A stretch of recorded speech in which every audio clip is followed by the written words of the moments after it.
세상에 여러 거지근성을 보았지만 제 전남편만한 사람은 또 없던 것 같아서 이렇게 사연 적어보내봅니다. 이혼한 거 자랑 아닌 거 알아요. 벌써 이혼한 지도 10년이 넘은 40대의 여자입니다. 이렇게 이야기한들 이미 10년이나 더 된 이야기. 달라지는 것 없는 것도 알지만 그냥 제 속이라도 후련해질까 싶어 이렇게 사연을 보내기로 결심하게 되었습니다. 당시 저희 아버지가 암 진단을 받으셨어요. 의사 선생님 말로는 상황이 많이 안 좋으니 가족들도 마음의 준비를 해야겠다 하셨어요. 요즘은 치료법이 많이 좋아져서 생존율이 대폭 올랐다고 하는데 그때는 그냥 시한부 선고나 마찬가지였었거든요.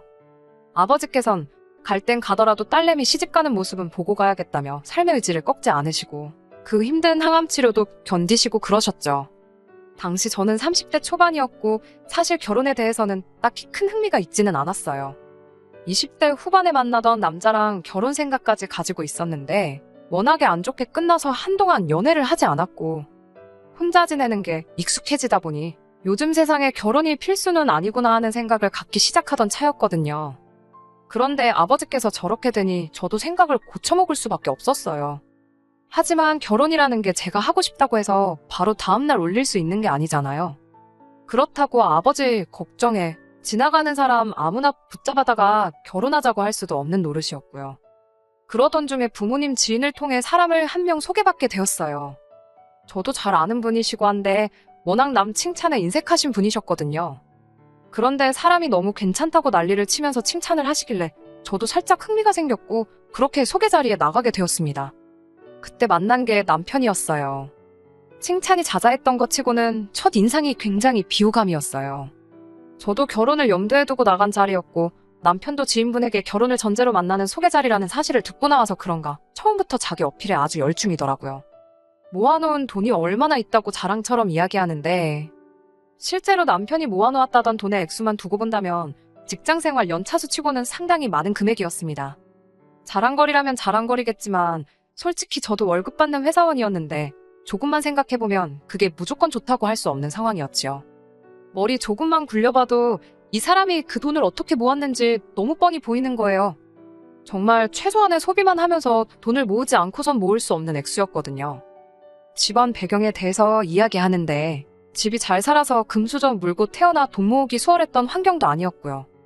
나중에 가서는 월급 한 푼도 안 쓰고 모아 그 돈을 모았다고. 중간에 로또가 된 것도 아니고 주식이 대박난 것도 아니고 정말 순수하게 월급 안 쓰고 모아 만든 돈이라는 사실을 자랑처럼 이야기하더라고요. 검소한 생활 습관, 그 어떤 것과 비교가 되지 않을 만큼 좋은 장점이라고 생각하지만 모든 일에는 정도가 있는 법이라고 생각합니다. 아낄 수 있을 때 아끼는 것과 아예 안 쓰는 건 큰 차이가 있다고 생각했어요. 돈을 어떻게 모았는지 자랑처럼 이야기하면서 들었는데 회사에서 점심시간에 탕비실에 있는 간식으로 밥을 때웠다던가 취직한 이래로 동료 직원부터 친구들 경조사에 단 한 번도 참석한 적 없다던가 걸어서 1시간 안에 도착할 수 있는 거리는 무조건 걸어간다던가 하는 식으로 돈을 모았다고 하니 이건 아무리 좋게 들어도 검소한 것과는 거리가 먼 사람이라고 생각이 들었어요. 그래서 소개 자리 끝난 뒤에 따로 연락을 할 생각이 없었는데 남편은 저랑 생각이 달랐나 봅니다. 저를 엄청 좋게 봤던 건지 뭔지 아예 저랑 결혼을 하기로 결심을 했던 것 같아요. 그런데 저한테 연락을 해도 제가 통연락이 되지를 않고 당연히 제가 먼저 연락을 할 일도 없었다 보니 마음이 달아올랐나 봐요. 어차피 부모님 지인을 통해 소개를 받았기 때문에 남편은 저 말고 저희 부모님을 먼저 공략하기로 결정했던 것 같습니다. 그리고 그때 남편이 제가 생각한 것 같지만은 않다는 걸 알게 되었고요. 어버이날이나 부모님 생신 같은 기념일이라 할지라도 비싼 가격 때문에 주눅 들어서 알아보지도 않을 법한 고급 식당에 저희 부모님을 모시고 갔다는 거예요. 세탁하는 물값도 아까워서 회사 화장실에서 양말을 빨아 신는다는 사람이 저희 부모님한테 점수 따겠다고 그런 비싼 레스토랑을 간 것도 대단했고 무엇보다 부모님한테 용돈 하시라고 봉투도 두둑하게 챙겨준 것도 놀라웠습니다. 제 생각과는 다르게 쓸 때는 또 통 크게 쓸 줄 아는 배포가 있는 사람이었던 거예요. 기본적으로 화술이 좋은 사람이다 보니 저희 부모님은 아예 그날 남편한테 구워 삶아져서 벌써부터 우리 사위 하시며 결혼에 대한 기대를 숨기지 않으셨어요. 그리고 그때쯤부터 아버지 병세가 점점 더 악화되기 시작해서 일단 몇 번 더 만나보자고 생각을 고쳐먹게 되었었습니다. 남편은 생각보다 씀씀이가 좋았어요. 아낄 때는 오직 자기 자신만을 위해서였습니다. 뭐 그렇다고 저한테 명품 가방 같은 고가의 물건을 펑펑 사주거나 하는 건 아니었어요. 하지만 오히려 그랬다면 정신 빠진 놈이라고 생각돼서 결혼까지 안 했을 것 같다는 생각이 드네요. 아무튼 아버지의 건강 문제 때문만은 아니고 만나다 보니 장점도 많은 사람처럼 보여서 본격적으로 연애를 시작하게 되었습니다. 당시 주변 지인들에게서도 들었던 말이 저 하나 때문에 부모님한테 그렇게 할 정도면 잡으라는 식으로 이야기도 들었어요.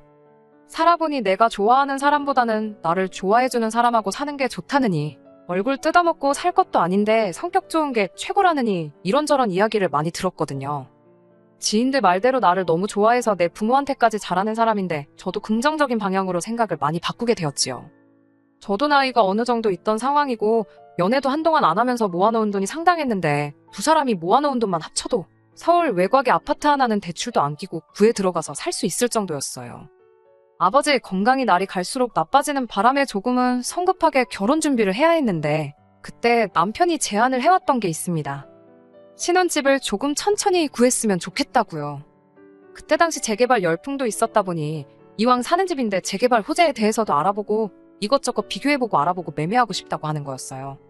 충분히 일리 있는 말이라 생각했는데 그럼 집 없이 결혼하면 전세나 월세를 구하자는 거냐고 물어봤지요. 그런데 남편은 그것 또한 돈이 나가서 싫다고 하더라고요. 월세는 말 그대로 돈을 버리는 거나 마찬가지고 전세 같은 경우에는 그 큰 돈을 굴리면 더 큰 이득을 낼 수 있을 텐데 묶어두는 게 수는 아닌 것 같다고 하면서 친정집에 방 한 칸 내달라 하여 거기 들어가 살자는 제안을 해온 겁니다. 그리고 그렇게 하면 저희가 일단 돈도 더 모을 수 있을 테고 나중에 진짜 좋은 조건의 집이 나왔을 때 한 푼이라도 더 여유 있는 편이 좋지 않냐고 하는데 도무지 반박을 할 수가 없더라고요. 시댁 그러니까 자기 부모님 집에 방 한 칸 구하는 방법도 있는데 그건 며느리인 제가 너무 불편해할 것 같아서 그래서 섣불리 시댁에 방 한 칸 얻어 신혼살림을 차리자는 말은 못하겠다고 하더라고요. 자기 부모님이 며느리 잡들이를 하고 시집살이 시키고 그러실 분들은 절대 아니지만 그래도 며느리가 시집살이 하는 것보다 사위가 처가살이 하는 게 저만 두고 보면 부담이 덜하지 않겠냐고 말해왔습니다. 그 말을 들으니 혹하긴 했어요. 시댁에서 해도 되는 걸 친정집에서 하자니 아버지 생각도 나고 남편이 저를 많이 배려해줬다는 생각이 들었습니다. 집 구할 때까지 언제가 될지 모르는데 식 먼저 올리고 각자 부모님 집에서 따로 사는 것도 어이가 없다고 생각했고요. 친정 부모님도 이 이야기를 듣더니 흔쾌히 방 한 칸을 비워주셨습니다. 그래서 결혼식 한 달 앞두고 남편이 먼저 저희 집에 들어와서 살림 차려 살게 되었습니다. 한 달 일찍 들어온 건 장인어른, 그러니까 저희 아버지가 둘이 신혼생활 알콩달콩 잘하는 거 곁에서 하루라도 더 지켜보시면 좋지 않겠느냐는 식으로 이야기했는데 그때는 참 속도 깊은 사람이구나 했고 이 결혼에 어느 정도 확신도 있었지요. 그렇게 결혼식 올리기 한 달 전부터 결혼 생활을 시작했고 저희 아버지도 덕분에 건강이 점점 좋아지시는 듯 했습니다. 소원대로 딸내미 손잡고 신부 입장도 하셨고 그렇게 6개월을 더 함께 시간을 보내시고 돌아가셨네요. 마음의 준비를 이미 하고 있던 터였지만 준비가 돼 있어도 그렇게 아버지가 떠나가시니 마음이 허한 건 여전하더라고요. 집안 곳곳에 아버지 흔적도 보이고 저도 저지만 어머니가 워낙에 힘들어하셨어요. 그리고 진짜 사건은 아버지가 돌아가시고 얼마 지나지 않아서 일어나게 되었습니다. 장례식 끝나고 나서 며칠 지나지 않아서 저는 일상으로 돌아와 출근해 회사에 있던 상황이었어요. 그러다 어머니에게서 전화가 한 통 걸려오게 되었는데 어머니 목소리가 약간 다급한 게 무슨 일이 난 건가 싶더라고요. 이야기를 들어보니 밖에 이상한 사람들이 몇 명 와 있다고 무슨 일로 왔느냐 물으니 인터넷에서 경매 관련 글을 보고 찾아왔다는 알 수 없는 소리를 하더래요. 모르는 일이라고 보내려고 했는데 그 사람들이 안 가고 버티고 있다고. 그런데 밖에 있는 게 한두 사람이 아니다 보니 겁이 난다고 하시더라고요. 그래서 뒤도 안 돌아보고 회사의 양해를 구해 집으로 달려갔습니다. 가는 도중에도 이게 무슨 일인가 하고 곰곰이 생각해봤는데 문득 남편이 연애하던 당시에 자기는 돈 모은다고 새 물건 사는 법이었고 전부 다 인터넷 경매나 중고거래를 이용해서 필요한 걸 구입했다는 이야기를 들었던 게 기억이 났어요. 그래서 남편한테 전화를 걸어 혹시 이 상황에 대해 아는 바가 있느냐고 전화를 했죠. 남편이 잠깐 아무 말도 없더니 자기가 인터넷에 글을 잘못 올려서 그런다고 필요해서 부른 사람들이니까 집에 도착하거든. 그 사람들 보내지 말고 기다리고 있으라고 말을 하라는 겁니다. 자기도 회사에 반차라도 내서 곧장 집으로 오겠다고요. 일단은 어머니한테 도착하기 전에 그 사람들이 남편과 연관이 있다는 사실을 알게 되어 안심하고 계셔도 된다고 연락을 했어요. 그런데 아무리 생각해도 도통 이해가 가지 않는 게 있었으니 집에 남편 짐이라고는 합가하면서 가지고 들어온 옷가지들 몇 개밖에 없었거든요. 그렇다고 남편 옷이나 신발이 뭐 경매까지 할 정도로 가치 있는 고급 제품은 하나도 없었고요. 그런데 한두 명도 아니고 수많은 사람들이 찾아올 이유가 뭔가 싶었습니다. 아니나 다를까 남편이 도착하고 나서 상황을 정리하기 시작했는데 그 사람들을 보내는 게 아니고 집으로 전부 끌고 들어오는 거예요. 그러더니 거실 한켠에 있는 장식장 앞에 사람들을 모아놓고 아버지가 생전에 해외 출장 같은 거 다니시며 한두 병씩 취미로 모으기 시작했던 양주를 경매를 붙이기 시작하는 거예요.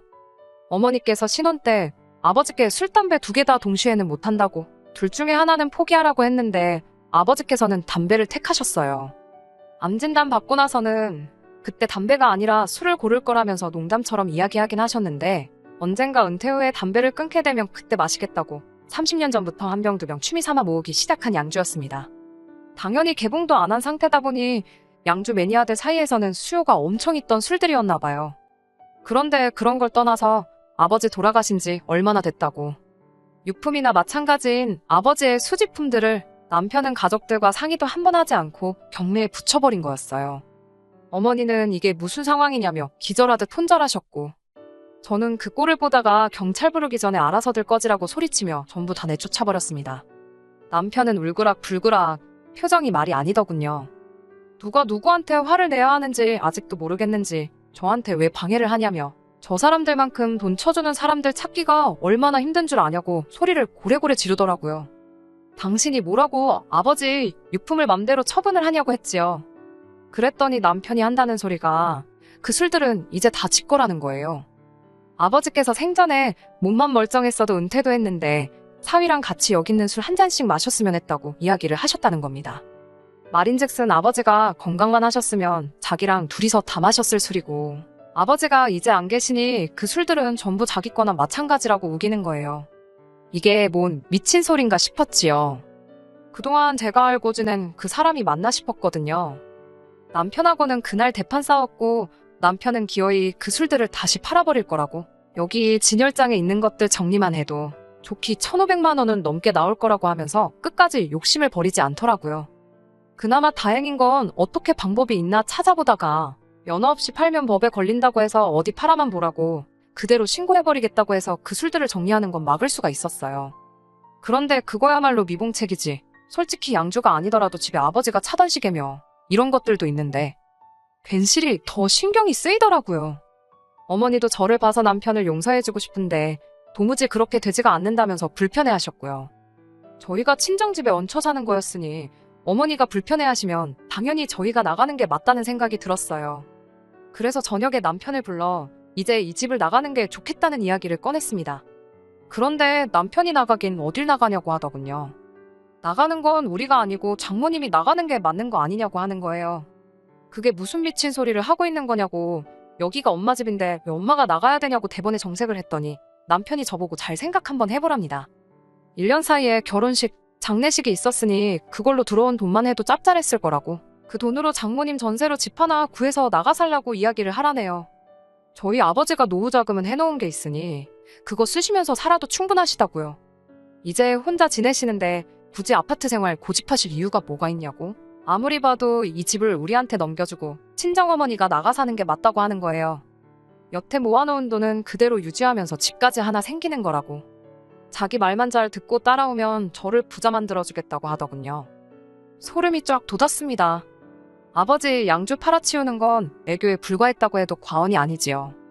애초에 이 인간은 아버지가 암 때문에 딸 결혼을 서두른다는 소식을 듣고 그때부터 우리 부모님 집을 헤쳐먹으려고 작정을 했던 거라 생각해요. 평생 월급 한 푼도 안 쓰고 모았던 쪼잔탱이가 저희 부모님한테 두둑하게 봉투 챙겨주고 고급 식당 내려가고 저한테도 데이트 비용 아끼지 않았던 이유는 담 있는 구석이 있었기 때문이었던 거죠. 애초에 남편은 자기가 모아놓은 그 몇 푼 안 되는 그 액수에 눈이 멀어 평생 돈 한 푼 쓰지 못하는 삶을 살고 있던 어리석은 사람이었던 거죠. 자기가 결혼 전에도 돈 많이 모아놓았던 거 기억 안 나냐는 걸 자꾸 강조하면서 자기 말대로 하자고 저를 설득하려고 드는 겁니다. 부자 만들어준다는 소리가 뭔가 싶었어요. 부모네 쫓아내고 그 집을 차지해서 되는 부자. 별로 되고 싶지도 않았습니다. 그래서 남편한테 한마디 했어요. 그렇게 부자 되면 좋냐고. 네 부모였으면 그렇게 했겠냐고요. 말 맞다나 네가 남들보다 월급 좀 아끼고 잘 모아놨다 뿐이지. 네가 부자는 무슨 부자냐고. 너 진짜 부자 본 적 없냐? 맘만 먹으면 네가 모아놓은 돈 하루아침에, 아니 눈 깜짝할 사이에 써버릴 수 있을 정도인 부자가 세상에 널리고 깔린 거 모르냐고 했어요. 너 같은 놈한테는 이혼 말고는 다른 방법이 보이지 않는다고 이혼하자고 했는데 남편이 이혼 안 해줄 거라고. 이혼해주길 바라면 위자료를 가지고 오라면서 그 상황에서도 돈 한 푼 더 뜯어낼 생각밖에 없더군요. 위자료야 남편 희망사항이었고 애초에 유책 배우자가 남편인 게 인정이 되기도 했고 소송전으로 들어가면 남편도 손해가 클 거라 생각했는지 별 어려움 없이 이혼을 할 수 있었습니다. 그리고 영영 소식도 모르게 살기로 하고 10년 세월이 지나 지금에 왔습니다.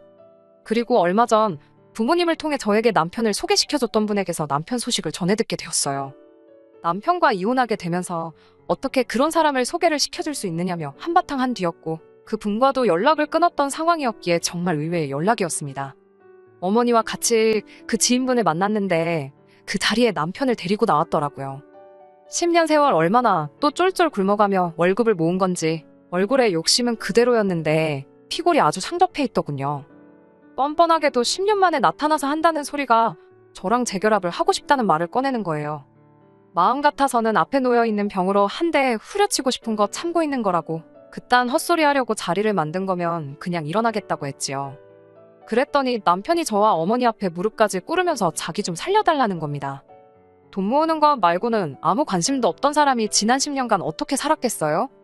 똑같이 월급 아껴가며 모으고 살았나 봅니다. 그렇게 원래 가지고 있던 돈에 10년간 모은 돈이 상당했었나 봐요. 주변에 알고 지낸 사람들 중 몇 명이 주식으로 대박이 났는데 원래는 자기보다 모은 돈도 없이 빌빌거리던 놈들이 갑자기 부자가 되니 배가 아팠다나 봐요. 그래서 남편도 처음으로 주식에 손을 대기 시작했는데 주식에 돈만 넣어서 너도 나도 부자가 되면 이 세상에 가난한 사람이 어디 있겠나요?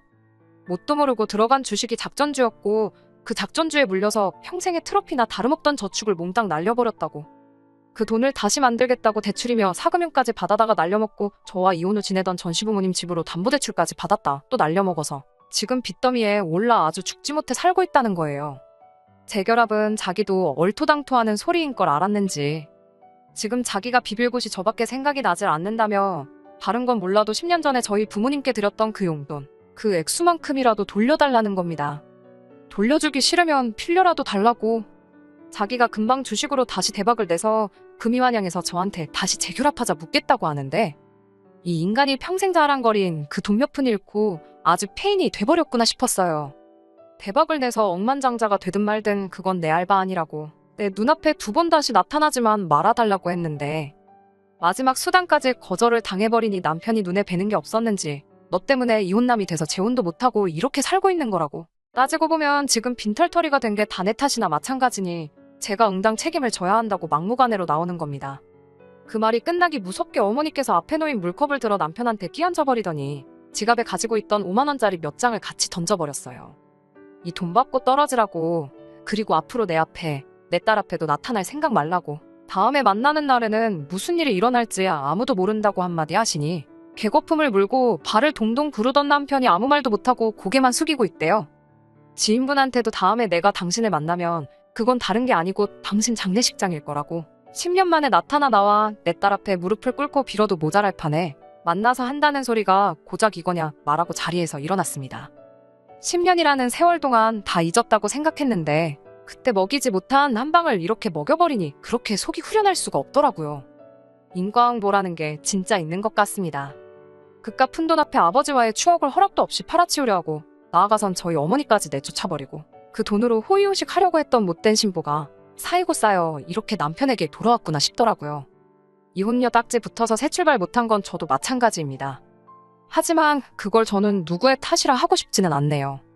애초에 생각해보면 결혼 욕심도 크게 없었고 혼자서도 이렇게 잘 지내는데 딱히 새로운 사람을 만나 괜히 스트레스 받으며 살 필요도 없을 것 같아요. 앞으로 제 생각이 어떻게 달라질지는 모르겠지만 그때까지는 지금처럼 어머니와 함께 인생 즐기며 살 생각입니다. 끝까지 들어주셔서 감사합니다. 오늘의 사연은 여기까지입니다. 구독과 좋아요, 알람 설정 부탁드리고 더 좋은 사연으로 다시 찾아뵙겠습니다. 감사합니다.